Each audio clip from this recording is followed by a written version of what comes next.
la notion des parts. On parle des parts arabes. En réalité, elles sont grecques. Sauf que Ptolémée n'en ayant retenu qu'une, on a cru que c'était les Arabes qui les avaient inventées. Voilà. Donc, c'est dans ce sens-là qu'il n'est pas représentatif. Il faut savoir aussi que les textes hermétiques de la même période sont des textes, comme d'ailleurs plusieurs textes platoniciens, sont des textes héliocentriques, c'est-à-dire qui placent le soleil au centre, contrairement à Ptolémée, qui va reprendre le schéma aristotélicien.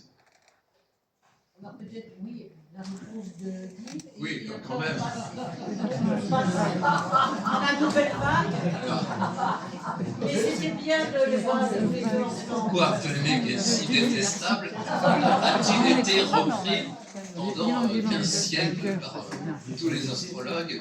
Ils ont appris l'astrologie dans le texte de Ptolémée et ils en ont fait des commentaires. Pourquoi? Justement, Parce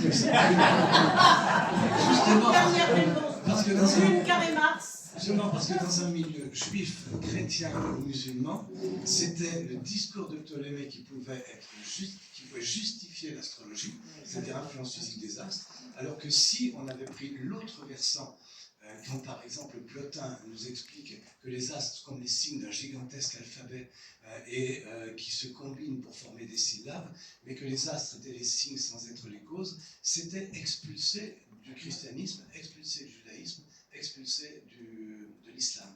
Ils sont très très clairs, les théologiens là-dessus à l'époque. réponse Guy, peut-être quand même. Petite dernière. Pour terminer, chez les philosophes, il y a toujours l'antagonisme entre les platoniciens et les aristotéliciens. Alors, je crois que toi, tu es platonicien, et moi, je reconnais l'intérêt d'Aristote. Voilà, bah écoutez. Quand ma nièce